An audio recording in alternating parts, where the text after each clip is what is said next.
Petrol में ethanol blending पर विवाद के बीच अरविंद केजरीवाल ने देश की ऑटो कंपनियों पर सवाल खड़े किए हैं। पिछले हफ्ते ऑटो कंपनियों के प्रतिनिधियों ने एक प्रेस कॉन्फ्रेंस में यह सफाई दी थी कि E20 पेट्रोल को 2023 से पुरानी गाड़ियों में भी इस्तेमाल किया जा सकता है। इससे माइलेज पर हल्का असर पड़ सकता है, लेकिन गाड़ी को कोई नुकसान नहीं होता। अब केजरीवाल कह रहे हैं कि टोयोटा, मारुति और हीरो ने व्हीकल के ओनर मैनुअल में लिखा है कि इन गाड़ियों में E10 से ऊपर का पेट्रोल इस्तेमाल नहीं करना है। अब ऑटो कंपनियां बताएं कि उनका ओनर मैनुअल सही है या फिर सरकारी प्रेस कॉन्फ्रेंस में उनके प्रतिनिधियों की बात। साथ ही उन्होंने पूछा कि अगर गाड़ी में खराबी आती है या माइलेज ज्यादा गिर जाता है तो क्या कंपनियां कंज्यूमर को हर्जाना देंगी।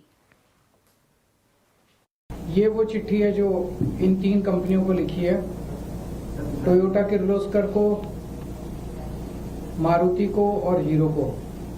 इस चिट्ठी में लिखा है जी, आपने 4 तारीख को सरकारी प्रेस कॉन्फ्रेंस में कहा था कि पुरानी गाड़ियों में E20 का इस्तेमाल किया जा सकता है। थोड़ी सी माइलेज कम होती है 4-5%, लेकिन नुकसान नहीं होता गाड़ी को। लेकिन आपका ओनर्स मैनुअल कहता है कि किसी भी हालत में 2023 के पुरानी गाड़ियों में 10% से ज्यादा इथेनॉल ब्लेंडेड पेट्रोल इस्तेमाल नहीं होना चाहिए। तो ये दोनों पोजीशंस में आपके कंट्राडिक्शन है। इधर ट्रांसपोर्ट मंत्री नितिन गडकरी ने सार्वजनिक चुनौती देते हुए कहा कि उन्हें कोई ऐसी गाड़ी या बाइक दिखाई जाए जिसे E20 पेट्रोल के चलते नुकसान हुआ हो। इस प्रकार की झूठी बातें, और इसलिए मैं आप एक ही बात बता रहा हूं, आपके मार्फत मैं देश के तमाम लोगों को यह आह्वान करता हूं कि कोई भी स्कूटर, मोटरसाइकिल और कार जो पेट्रोल की है, जिसमें इथेनॉल डाला जाता है, अगर खराब हुई है तो तुरंत डीलर के पास जाइए, तकरार करिए और एक कॉपी मेरे पास भेजिए। ऐसी एक भी कार और स्कूटर का नाम चमनके जी अगर आप बता पाएंगे तो मुझे बताइए। बिल्कुल, हमने भी कोई आया ना मेरे सामने। वहां CNBC आवाज के साथ एक्सक्लूसिव बातचीत में BMW ने कहा कि 20% एथेनॉल ब्लेंडिंग वाले पेट्रोल से उनकी पुरानी गाड़ियों को कोई दिक्कत नहीं है। साथ ही उनकी कारें E25 पेट्रोल के लिए भी तैयार है। हमारी जितनी भी गाड़ियां हैं वो E25 कंपैटिबल हैं और हमें इसमें कोई कंसर्न नहीं लग रहा है। इवन जो पुरानी गाड़ियां हमारी चल रही हैं, फिलहाल हमें कोई उसमें इशू नहीं नजर आ रहा है। तो अभी तक तो कोई ओवरऑल जो सिचुएशन है अंडर कंट्रोल है। हालांकि मर्सिडीज बेंज इंडिया के MD और CEO संतोष अय्यर का कहना है कि भारत में गाड़ियां E20 के लिए तो तैयार है, लेकिन 25% एथेनॉल ब्लेंडिंग वाले पेट्रोल को लागू करने से पहले सरकार को कंपनियों को थोड़ा समय देना चाहिए। साथ ही ग्राहकों को ऑप्शन देना चाहिए कि उन्हें कौन सा फ्यूल अपनी गाड़ी में डलवाना है। संतोष अय्यर से खास बात की दीपाली राणा ने। E20 फ्यूल को लेकर बहुत कंफ्यूजन है और काफी एप्रीहेंशंस भी हैं। E25 प्रपोज रोल आउट की भी बात हो रही है। सवाल ये है कि जो गाड़ियां, जब ये रूल आया शायद अप्रैल 2023 में, उससे पहले जो गाड़ियां बनी है 5 साल 7 साल पुरानी गाड़ियां बनी हुई हैं, क्या वो E20 फ्यूल कंपैटिबल हैं? पहली बात तो देखो, हमने इंडिया में 2020 से ही E20 कंपैटिबल गाड़ियों को भेज रहे थे। मटेरियल कंपैटिबिलिटी के हिसाब से उसकी जो टेस्टिंग और एफिशिएंसी को हम 2023 से हम अथॉरिटीज को दे रहे थे, और हर गाड़ी हमने जो बेची है 2023-24 के बाद पूरी E20 कंपैटिबल है। सो दैट वे जो लास्ट 6 से 7 साल के कस्टमर को तो कोई शंका ही नहीं है। उसके पहले भी ऐसा नहीं कि गवर्नमेंट सडनली शिफ्ट हुआ है, तो इसके पहले E15 चल रहा था। हमारी जो पहले की गाड़ी भी E15 में तो चल ही रही थी। विद 5% इंक्रीज इन एथेनॉल, हमें कोई शक नहीं है कि गाड़ी इसे इजीली एक्सेप्ट कर पाएगा, एंड इससे कस्टमर्स को कोई असुविधा नहीं होगी एज सच। बट यस, अगर आप E25 की बात करो तो सबसे पहले तो जैसे हमने नई जो एस क्लास हाइब्रिड लॉन्च की है बॉम्बे में, वो ऑलरेडी E25 कंपैटिबल है। बट सब कार लाइन में E25 कंपैटिबल करने टाइम लगेगा। गवर्नमेंट को ये भी सोचना जरूरी है कि करंट कस्टमर्स को कैसे हैंडल करे। जैसे आज E20 में जो क्वेश्चन आ रही है कि what happens to older car, so may be अगर गवर्नमेंट डिसाइड करती है कि E25 में जाएंगे तो OEM को सफिशिएंट टाइम दे, और वो एक ऑप्शन दे कस्टमर को सेलेक्ट करने फ्यूल को, मे बी कीमतें डिफरेंट रखे E25 की और E20 की, और अगर कस्टमर चाहना चाहे, अगर पैसे बचाना चाहे ऑन फ्यूल तो वो E25 भरे, अगर नई गाड़ी खरीदी है जो E25 कंपैटिबल है तो वो E25 की तरफ जाए। सो ये पॉलिसी मेकर्स को डिसाइड करना है, बट हमें जो इंफॉर्मेशन है आज गवर्नमेंट के पास इमीडिएटली ऐसा कोई प्लान नहीं है। They are still trying to implement E20 fuel, और E25 वो टेस्ट कर रहे हैं, वो क्या होगा, उसकी क्या इफेक्ट होगी। सो इन द नियर फ्यूचर हम देख नहीं रहे कि कोई E25 शायद इंडिया में आएगा इन टर्म्स ऑफ 100% इम्प्लीमेंटेशन। चलिए बढ़ते हैं अगली खबर की ओर। अमेरिका और ईरान के बीच सीज फायर टूट गया है। अमेरिकी राष्ट्रपति डोनाल्ड ट्रंप ने कहा कि वो अब ईरान के साथ कोई डील नहीं चाहते हैं। इससे पहले बीती रात अमेरिका और ईरान ने एक दूसरे पर बड़ा हमला करने का दावा किया है। आइए सबसे पहले सुनते हैं कि अमेरिकी राष्ट्रपति डोनाल्ड ट्रंप ने नाटो समिट में शामिल होने से पहले पत्रकारों से बातचीत करते हुए क्या कहा। To me, I think it's over. I don't want to deal with them anymore. They're scum. You know what scum is? They're scum. They're sick people. They're led by sick people. And they're vicious, violent people. And if they had a nuclear weapon, they'd use it. As far as I'm concerned, it's over. I'll speak to our negotiators. They want to negotiate. They're good people. Steve Witkoff, Jared Kushner. But they have to come back to me. As far as I'm concerned, it's just a waste of time dealing with them. They're liars. We make a deal. And if I make a deal with him, we have a deal, and he goes out, he talks. We make a deal. Everyone's agreed. No nuclear weapon. We make a deal. They go outside, talk to the press. They say, we never even talked about it. There's something wrong with them. They're cuckoo. As far as I'm concerned, it's over. इस पूरे मामले को समझने के लिए चलते हैं लक्ष्मण रॉय के पास। लक्ष्मण जी, आखिर क्या हुआ है और अब आगे का रास्ता क्या दिख रहा है? देखिए, दरअसल हुआ क्या कि स्ट्रेट ऑफ हॉर्मुज से 3 जहाज जिन पे कच्चे तेल लदे हुए थे वो गुजर रहे थे। उन तीनों जहाज पर ईरान की तरफ से हमला कर दिया गया। हमला क्यों किया गया? ऐसा कहा जा रहा है कि उन तीनों जहाज़ों के गुजरने का जो रास्ता तय था उससे जहाज़ नहीं गुजर रहे थे, और जो परमिशन की ज़रूरत थी वो परमिशन नहीं दिया गया था। चूँकि तीनों जहाज़ पर हमला किया गया तो अमेरिका का कहना था कि जो सीज़ फायर हुआ था, MOU हुआ था, इसमें साफ तौर से कहा गया था कि स्ट्रेट ऑफ हॉर्मुज खुल गया है और किसी भी जहाज़ पर कोई हमला नहीं किया जाएगा। लेकिन चूँकि सीज़ फायर को अनदेखी की गई और अनदेखी करते हुए हमला किया गया ईरान की तरफ से, तो उसके जवाब में अमेरिका ने क्या किया कि ईरान पर हमला कर दिया। ईरान के जो स्टेट ऑफ हॉर्मुज के प्रोविंस हैं वहाँ पे हमला कर दिया, और वहाँ पे इसके अलावा दूसरे ठिकानों पर हमला कर दिया गया ईरान पे। उसके जवाब में ईरान ने क्या किया कि करीब 80 ठिकाने जो थे, सैन्य ठिकाने थे आसपास के खाड़ी के देशों में अमेरिका के, उस पर हमला कर दिया। और ईरान का कहना है कि हमने जवाबी हमला किया। US का कहना है कि नहीं, हमने हमला इसलिए किया क्योंकि उसने तेल के टैंकर पे हमला किए थे, और US का यहाँ तक दावा है कि 20 गुना ज़्यादा बड़ा हमला हमने किया है। और जब ये देर रात तक हमले होते रहे, बम बरसते रहे, उसके बाद एक प्रेस कॉन्फ्रेंस मीडिया से मुखातिब हुए अमेरिकी राष्ट्रपति ट्रंप, जब उनसे सवाल पूछा गया इस बैकग्राउंड में कि क्या आपको लगता है सीज़ फायर ख़त्म हो गया है, उनका जवाब ये था कि काफ़ी दिलचस्प सवाल है और मेरे लिए वाकई ये सीज़ फायर ख़त्म हो गया है। अब ट्रंप के इस बयान से हाहाकार मच गया। ट्रंप का बयान सिर्फ यहीं तक नहीं रुका, उन्होंने यहाँ तक कहा कि हमने काफ़ी समय बर्बाद कर दिया ईरान के साथ समझौता करने में, और ईरान के लोग जो शासन है, जो सरकार है, वो बीमार है, उसके साथ अब बातचीत करने का बहुत मतलब नहीं बनता, उनका साफ संकेत था। और उन्होंने ये भी कहा कि MOU अब ख़त्म हो चुका है। उन्होंने जोर देकर कहा कि किसी भी सूरत में ईरान को हम परमाणु हथियार नहीं बनाने देंगे, और परमाणु हथियार से बिल्कुल खाली कर दें ईरान, इसके लिए हम कोशिश जारी रखेंगे। तो ये इशारा इस तरफ से है कि जो MOU किया गया था, जो शांति समझौता किया गया था, शायद अब टूट गया है। लेकिन ईरान की तरफ से औपचारिक बयान तो नहीं आया, लेकिन वहाँ से ये कहा गया ऑफिशियल की तरफ से कि ये सीज़ फायर ख़त्म करने का कोई औपचारिक जानकारी US की तरफ से नहीं आई है। लेकिन जो बयान आए हैं, बयान काफ़ी कैसे दोनों पक्षों को गर्माहट वाला बयान है। जाहिर तौर पे कि शायद अगर ये सीज़ फायर ख़त्म हो गया तो वापस स्थिति पहले जैसे पहुंच जाएगी जहां पे हमने 28 फरवरी को ये सारा कुछ शुरू हुआ था। अमेरिका और ईरान एक बार फिर से लड़ने पर उतारू है, लेकिन ट्रंप ने ये क्यों कहा कि मैं ईरान के साथ डील नहीं चाहता? आज आवाज अड्डा में इसी पर होगी चर्चा, शाम 7:57 पर।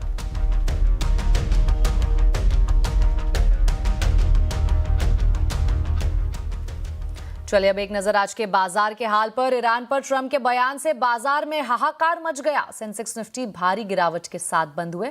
वहीं मिड कैप स्मॉल कैप शेयरों में बिकवाली देखने को मिली। कैसे रहा है पूरे बाजार का हाल, बता रही है रक्षा रावत। दो एक्सपायरीज के बीच का सैंडविच सेशन था आज और मार्केट में रिस्क रिटर्न गहराता हुआ नजर आया। ग्लोबल संकेतों की वजह से, जो खराब ग्लोबल संकेत थे उसकी वजह से मार्केट की शुरुआत खराब हुई, लेकिन सेकंड हाफ में गिरावट और ज्यादा गहरा गई ट्रंप के उस बयान के बाद। ट्रंप का कहना है कि वो अब ईरान के साथ डील नहीं करना चाहते हैं और वहां से मार्केट और ज्यादा गहराए गिरावट।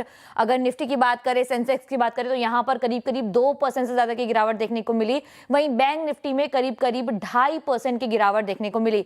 मिड कैप और स्मॉल कैप की बात करें तो यहाँ से भी आज अंडर परफॉर्मेंस देखने को मिली। अगर सेक्टोरियल पिक्चर देखिए आज की तो काफी ज्यादा खराब होती हुई IT, FMCG, metal, pharma, reality, oil and gas, सारे ही काउंटर्स जो है वो लाल निशान में कारोबार करते हुए नजर आए। और इतने दिनों से जो प्राइवेट बैंक में अच्छी तेजी नजर आ रही थी वो कहीं ना कहीं आज खत्म होती हुई नजर आई। पीएसयू बैंक में भी आज करीब 3% की गिरावट देखने को मिली। इंडिया विक्स यहां पर 26% का उछाल आज के दिन में देखने को मिला। तो मार्केट की जो पिक्चर थी वो पूरी खराब नजर आई। लेकिन निफ्टी 50 लूजर्स की अगर हम बात करें तो यहाँ पर जियो फाइनेंशियल में 5% से ज़्यादा की गिरावट, इंटरग्लोब एविएशन यहाँ पर 5% की गिरावट, श्रीराम फाइनेंस और मारुति सुजुकी, इन सब ने आज निफ्टी का साथ नहीं दिया। लेकिन आज निफ्टी के चुनिंदा काउंटर्स की बात करें जहाँ पर तेज़ी देखने को मिली तो ओएनजीसी, बजाज ऑटो, हिंडाल्को और कोल इंडिया। आज बैंकिंग शेयर धड़ाम हो गए और ये सारे काउंटर थे जिन्होंने बैंकिंग शेयर को सपोर्ट नहीं किया, यहाँ से गिरावट ज़्यादा नजर आई। अगर बात करें ऑयल एंड गैस सेक्टर की तो यहाँ पर भी भारी गिरावट देखने को मिली। क्रूड में जो उछाल आया वहाँ से यहाँ पर इम्पैक्ट करा और यहाँ पे जो सारे काउंटर्स हैं वो लाल निशान में कंट्रीब्यूट करते हुए नजर आए। तो ये था आज के बाजार का पूरा मूड और माहौल। बिल्कुल ही मार्केट में रिस्क रिटर्न का जो माहौल है वो देखने को मिला। यूएस ईरान के बीच तनाव बढ़ने से कच्चे तेल में भी उबाल आ गया है। ब्रेंट क्रूड का भाव $79 प्रति बैरल के पार चला गया। आगे क्रूड को लेकर क्या आउटलुक है, बता रही है मेरी सहयोगी मनीषा गुप्ता। क्रूड ऑयल में हमने आज 6% का इजाफा आते हुए देखा और इसी के साथ $79 पर बैरल के ऊपर यहां पर कच्चे तेल के भाव निकलते हुए नजर आए। मंडे को 71 के आसपास का कारोबार था। इस हफ्ते की अगर बात की जाए तो 11% की तेज़ी हम ऑलरेडी यहां पर कच्चे तेल में अब तक इस हफ्ते में यहां दर्ज कर चुके हैं। वेल, कच्चा तेल अब वापस बैकवर्डेशन में चला गया है और ज़्यादातर बढ़त इसी वजह से आई है कि यूएस और ईरान के बीच में अब हमने फायरिंग एक्सचेंज यहाँ पर फिर से बनता हुआ देखा है। यूएस प्रेसिडेंट ने यह भी कहा है कि जो सीज फायर है ईरान के साथ वो अब खत्म हो चुकी है। कंसर्न्स अब सप्लाई और एक्सपोर्ट्स को लेकर हैं जो स्ट्रेट ऑफ हॉर्मुज की तरफ से यहाँ पर जा रहे थे। यूएस ने ये भी कहा है कि ईरान का तेल जो इन्होंने यहाँ पर पहले अलाउ किया था, जिसके ऊपर सैंक्शंस नहीं थे, वो भी अब यहाँ पर बंद किया जाता है। इन एनी केस, जहाँ तक ईरान के तेल की बात है, उन्होंने 40-42 मिलियन बैरल यहाँ पर स्ट्रेट ऑफ हॉर्मुज से निकाला तो है, लेकिन उसमें से आधा भी वो बेच नहीं पाए हैं। अगर किपलर की रिपोर्ट देखी जाए तो 18% की बढ़त यहाँ पर वीक ऑन वीक बेसिस पे ईरान तेल में जो वाटर्स पे है उस पे आती हुई नजर आई है। एक रिपोर्ट यहाँ पर वॉर्टेक्स की तरफ से भी है जहाँ पर कहा गया है कि 58 मिलियन बैरल्स तेल ईरान का ऑन द वाटर्स है। कोई भी बड़ी कंट्री बहुत बड़ा ऑर्डर यहाँ पर ईरान का तेल लेने के लिए नहीं है। बिग मार्केट्स को ये इंतज़ार करना था कि किस तरह के सैंक्शंस यहाँ पर यूएस के जो ईरान पर हैं वो हट चुके हैं, नहीं हटे हैं, इसलिए ईरान बहुत ज़्यादा तेल इन एनी केस पिछले 2-3 हफ्ते में बेच नहीं पाया है। एक्सपोर्ट किया है लेकिन ऑन वाटर्स है, तो ये भी एक चीज़ है जो ऑफकोर्स यहाँ पर मार्केट्स वॉच कर रहे हैं। इसके अलावा चाइना की तरफ से जो रन रेट्स हैं वो 9 साल के लोज पर हैं, तो चाइना की तरफ से भी कोई बहुत बड़ी खरीदारी ईरान ऑयल की हमने आते हुए नहीं देखी है। लेकिन एक चीज़ तय है कि बहुत बड़ी और काफ़ी सारी शॉर्ट पोजीशंस यहाँ पर कच्चे तेल में क्रिएट हुई पड़ी थी, तो वो अब क्लोज होने के लिए आएंगी। तो कच्चे तेल में और तेज़ी इस वजह से भी आ रही है कि काफ़ी सारे जो मनी मैनेजर्स हैं वो अपनी शॉर्ट पोजीशंस यहाँ पर क्लोज कर रहे हैं। बाजार को लगता है कि $80-85 प्रति बैरल के लेवल्स यहाँ पर कच्चे तेल में नियर टर्म के लिए काफ़ी पॉसिबल हैं और 70 का बेस तो यहाँ पर इन एनी केस बन ही चुका है। भारत ने अमेरिका के प्रस्तावित 12.5% एडिशनल टैरिफ का कड़ा विरोध किया है। भारत सरकार ने अमेरिकी ट्रेड रिप्रेजेंटेटिव यानी यूएसटीआर से इस फैसले पर दोबारा विचार करने को कहा है। भारत का कहना है कि हमारे एक्सपोर्ट में जबरन मजदूरी यानी फोर्स्ड लेबर के इस्तेमाल का कोई सबूत नहीं है। साथ ही अमेरिका के प्रस्ताव का कोई कानूनी आधार भी नहीं है। क्या है यह पूरा मामला और भारत ने अपने पक्ष में क्या दलीलें दी है, जानने के लिए चलते हैं अपने सहयोगी लक्ष्मण रॉय के पास। लक्ष्मण जी, भारत ने यूएसटीआर के सामने अपने पक्ष में क्या दलीलें दी है और किन सेक्टर्स पर उसका असर पड़ सकता है? पहले तो पूरा मामला समझा दूं। दरअसल अमेरिका की तरफ से 10% एडिशनल टैरिफ लगाया गया है सभी देशों पर, उसकी मियाद इसी 24 जुलाई को खत्म हो रही है। अब 24 जुलाई के बाद अमेरिकी सरकार कोई ना कोई रास्ता ढूंढ रही है कैसे बाकी देशों पर टैरिफ लगाया जाए। तो एक रास्ता ये निकाला कि यूएसटीआर ने, वहाँ का जो यूएस ट्रेड रिप्रेजेंटेटिव है, उसने सभी देशों की जांच की और जांच रिपोर्ट करके कहा कि ये 50 से ज़्यादा देश हैं जिन पर हम 12.5% एडिशनल टैरिफ लगाने जा रहे हैं। उस जाँच रिपोर्ट में कहा गया, उसमें भारत भी शामिल था, और कहा गया कि ये जो देश हैं वो जबरन मजदूरी करके सामान बनाते हैं या फिर वैसे सामान का इस्तेमाल करते हैं अपने एक्सपोर्ट में जिसमें जबरन मजदूरी करके वो सामान बनाया गया है, और वो सामान हमें अमेरिका भेजते हैं जिससे कारोबार को नुकसान होता है और ये अच्छी बात नहीं है, इसीलिए हम 12.5% की ड्यूटी लगाएंगे। अब इस जांच रिपोर्ट पर सभी देशों से कहा गया कि अपना अपना पक्ष रखिए। तो अब भारत सरकार ने, जो उद्योग वाणिज्य मंत्रालय है, उसने अपना पक्ष रखा है यूएसटीआर के पास और कहा है कि आपने जो 12.5% की ड्यूटी लगाने का प्रस्ताव रखा है वो बिल्कुल निराधार है और इसको तुरंत वापस से लीजिए और इस पर फिर से विचार करिए, यानी कोई 12.5% की ड्यूटी आप मत लगाइए। इसके पीछे 3 दलील दी है भारत सरकार ने। पहली बात कि ये जो आप फोर्स लेबर यानी जबरन मजदूरी की बात कर रहे हैं वो बिल्कुल सही नहीं है, क्योंकि भारत में काफ़ी सख्त कानून है लेबर लॉज के और आपराधिक मामले दर्ज किए जाते हैं अगर लेबर कानून का कहीं उल्लंघन किया जाता है तो भारत में कहीं भी फोर्स लेबर का, जबरन मजदूरी का इस्तेमाल नहीं होता। दूसरी बात कि जिस कानून के तहत अमेरिका ने 12.5% ड्यूटी लगाने का प्रस्ताव रखा है वो खुद अपने ही कानून के मानकों का पालन नहीं कर रहा है। यूएस का जो ट्रेड एक्ट है उसके तहत ये मानक नहीं है, जिन मानकों के आधार पर ये आप नतीजा निकाले हैं और जिन मानकों के आधार पर आप हमें ड्यूटी लगाने जा रहे हैं। तीसरी चीज कि आपने किसी देश विशेष करके कोई अध्ययन किया ही नहीं, आपने वैसे ही कर दिया कि भारत में भी फोर्स लेबर का इस्तेमाल कर रहा है। आप भारत स्पेसिफिक कोई अध्ययन नहीं किए, कोई स्टडी नहीं की, आप इसलिए आपका जो रिजल्ट नतीजा है वो ये प्रस्ताव है वो बिल्कुल निराधार है। इन सारे आधारों पर भारत सरकार ने कहा है कि अमेरिका 12.5% की ड्यूटी लगाने का जो प्रस्ताव इसको वापस ले। ये इसलिए महत्वपूर्ण है क्योंकि ट्रेड डील जो भारत और यूएस के बीच में होने वाली है उसमें सबसे ताज़ा और सबसे ज़्यादा मुद्दा इसी पे केंद्र फंसा हुआ है कि अगर ट्रेड डील हो भी गई तो ये 12.5% अगर आपने ऊपर से लगा दिया तो हमें दिक्कत होगी, इसलिए 12.5% वापस लीजिए। अगर अमेरिका चाहता है कि भारत के साथ ट्रेड डील किया जाए तो 12.5% वाले जो प्रस्ताव है इस पर एक नरमी अमेरिका को दिखाना होगा। जी बिल्कुल लक्ष्मण जी, आपका बहुत बहुत शुक्रिया इस पूरी जानकारी के लिए। इसी बंधन पर दिल्ली की महिलाओं को बड़ा तोहफा मिल सकता है। दिल्ली सरकार 28 अगस्त यानी रक्षाबंधन के मौके पर महिलाओं को हर महीने 2500 रुपए देने वाली योजना लॉन्च कर सकती है। पूरी डिटेल बता रही है संवाददाता दीपाली नंदा। जो अगले महीने यानी कि अगस्त में है रक्षाबंधन और 28 अगस्त से ही राजधानी दिल्ली में महिलाओं को एक बड़ा तोहफा मिलने वाला है। दरअसल जो वादा बीजेपी ने विधानसभा चुनाव से पहले किया था जिसमें इस बात को शामिल किया गया था कि आर्थिक तौर पर कमजोर महिलाओं को आर्थिक मदद की दी जाएगी, अब वो वादा पूरा होने वाला है। जो जानकारी मिल रही है उसके मुताबिक रक्षाबंधन वाले दिन दिल्ली लक्ष्मी योजना को लॉन्च किया जा सकता है, जिसके तहत राजधानी दिल्ली की जितनी भी महिलाएं जो राजधानी दिल्ली की निवासी हैं और आर्थिक तौर पर कमजोर हैं उन्हें 2500 रुपए प्रति महीना की आर्थिक सहायता सरकार की तरफ से मुहैया कराई जाएगी। मैं आपको बता दूं कि चुनाव से पहले ये ऐलान किया गया था और मार्च 2025 के बजट में करीब 5100 करोड़ रुपए का प्रावधान भी इस योजना के लिए रखा गया था और अब उसी दिशा में बड़ा एक लॉन्च हम होता हुआ देखेंगे। फिलहाल वेरिफिकेशन ड्राइव दिल्ली सरकार की तरफ से चलाई गई है जिसमें यह तय किया जाएगा कि कौन सी महिलाएं हैं जो दिल्ली लक्ष्मी योजना के लिए एलिजिबल हैं और एलिजिबिलिटी कैसे तय होगी। तो इसके लिए जो सबसे ठोस आधार रहेगा वो होगा राशन कार्ड। राशन कार्ड में मौजूद डेटा के आधार पर ही ये तय किया जाएगा कि कोई महिला दिल्ली लक्ष्मी योजना के लिए एलिजिबल है या नहीं। मुंबई में बारिश का सिलसिला आज भी जारी है और मौसम विभाग ने हालात को देखते हुए मुंबई और ठाणे के लिए ऑरेंज अलर्ट जारी किया है। लगातार हो रही बारिश का असर जनजीवन और यातायात पर साफ दिखाई दे रहा है। शहर के कई इलाकों में जलभराव की स्थिति बनी हुई है, जबकि ईस्टर्न एक्सप्रेस हाईवे पर पानी भरने से ट्रैफिक की रफ्तार धीमी पड़ गई है और वाहन रेंगते नजर आए। मौसम विभाग के मुताबिक पिछले 24 घंटों में पालघर जिले में सबसे ज्यादा 203.3 मिलीमीटर बारिश दर्ज की गई है।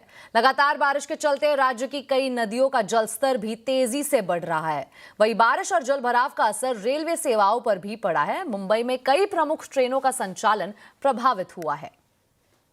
मुंबई के सबर्बन इलाके वसई विरार में लगातार छठे दिन बारिश का कहर दिखाई दिया। हालात ऐसे हैं कि कई इलाकों में कमर तक पानी भर गया है और लोग उसी पानी से होकर आने जाने को मजबूर है। सड़कें दरिया बन चुकी है, घरों और दुकानों में पानी घुस गया है, जबकि कई जगहों पर जल भराव के कारण जनजीवन पूरी तरह ठप पड़ गया है। बारिश का असर रेल सेवाओं पर भी साफ दिखाई दे रहा है। वसई विरार रूट पर ट्रेन सेवाएं प्रभावित है, जिससे यात्री घंटों तक फंसे रहने को मजबूर है। इधर पालघर वेस्ट में हालात और भी बदतर है। सड़कों पर पानी का कब्जा है, गाड़ियां बीच रास्ते बंद हो रही है, बाजारों में सन्नाटा पसरा है और कई दुकानों में पानी भर जाने से कारोबार पूरी तरह ठप हो गया है। बिजली के बॉक्स पानी में डूबने से शहर के बड़े हिस्से में बिजली गुल है।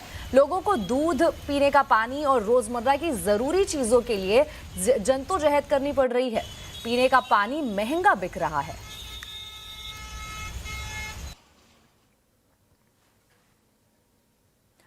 और अब खबरें फीफा वर्ल्ड कप से।